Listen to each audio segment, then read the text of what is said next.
Let's talk about healthy connections, the basics. Relationships are the backbone of our life, and maintaining healthy connections in those relationships help us navigate all the ups and downs in our world.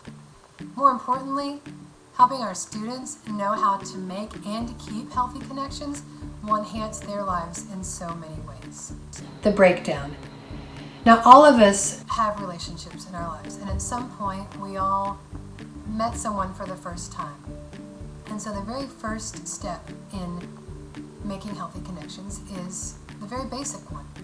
Getting to know someone's name, where they're from, where they work maybe.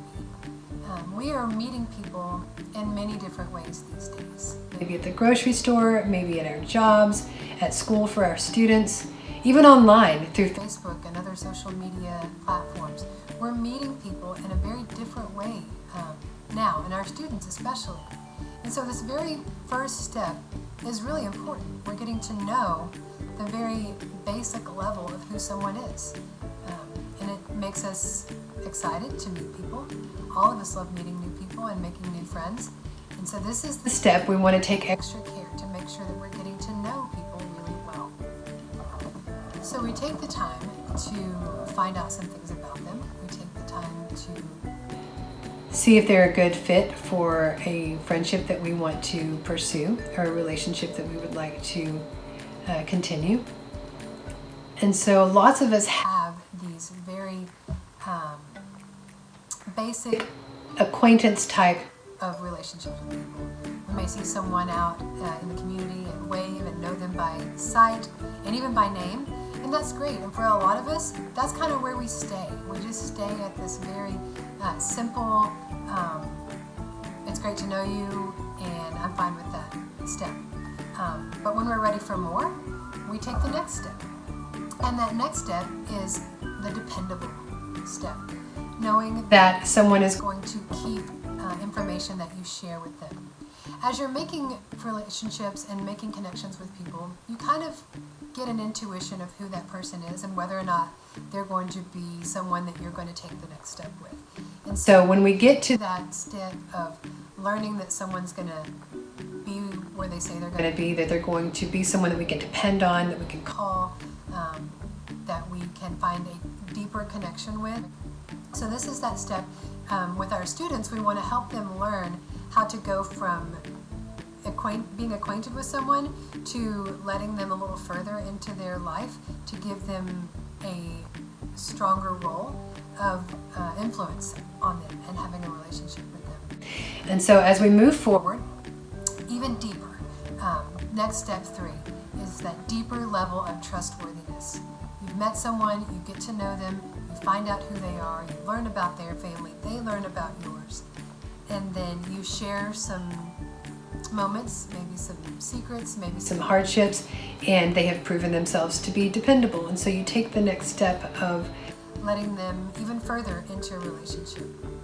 And learning that someone is going to earn your trust and that you've earned their trust is a really big deal.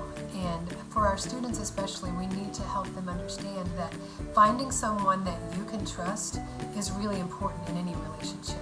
And also being someone that can be trustworthy in a relationship. We want to make sure they understand that, because in these stages of our relationships with people, things can happen all the time that can break the momentum or that can change the direction of the relationship.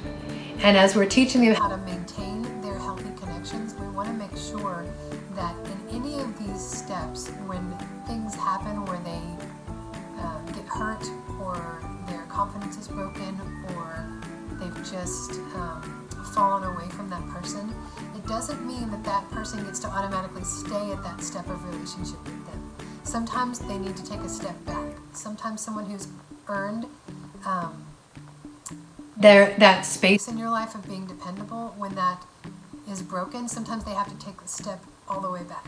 And it's okay. And sometimes that's even the healthiest thing to do in a relationship at the moment, is to take inventory of what's happening and determine if it's worth moving forward, or if it needs to be worked on and things need to be addressed, because very worst thing we can do in any of our relationships is to experience something that's hard or experience something that's broken and not take time to fix it. To keep moving ahead with something that is that's needing repair isn't healthy. We don't do that with our vehicles. If we hear a knock or we're in a wreck and something is damaged, we don't typically continue to drive that vehicle when it's damaged. We take it to a mechanic, or we take it to someone who can fix it, or it may sit on the side of the road for a little bit until it can be tended to. And sometimes our relationships are exactly the same way. We might need to take a little time. We might need a little maintenance to make sure that we're headed down the road in the right way.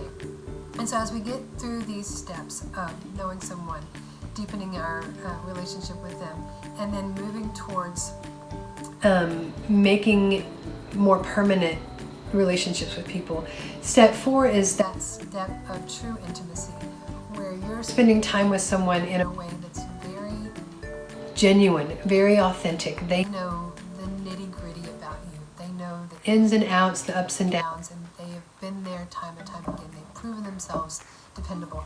They've proven themselves honest and loyal, and you have too. And there's been that exchange of time with each other in these moments of deeper connections with people.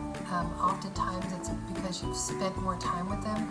You've gotten to know them in ways that are deeper and truer.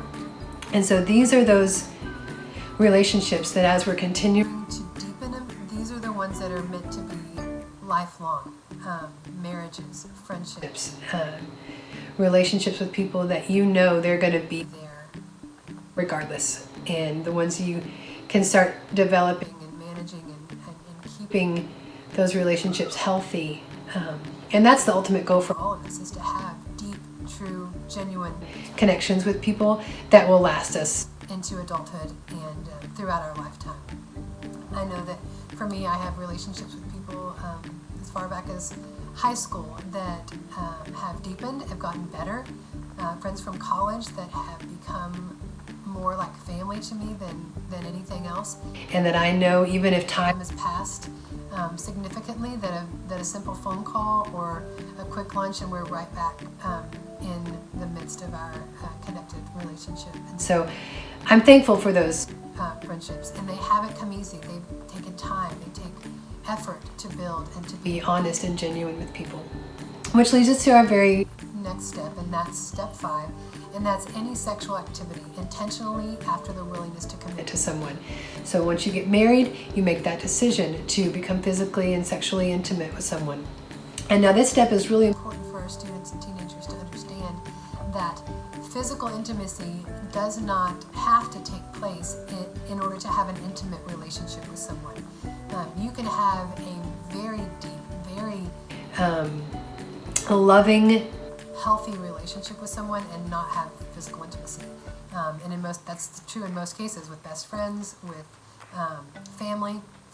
But our students need to understand that physical intimacy does not equal relational intimacy necessarily. So if these steps get out of whack or get out of balance, and we're putting them before each other, if we put physical intimacy prior to anything like dependability or learning about someone enough to care about them and being there for them, then we're going to end up getting hurt earlier in the process. And we are trying to help our students, especially our teenagers, learn that to do these things in the right order will help you make the most mature decisions as you advance through these stages.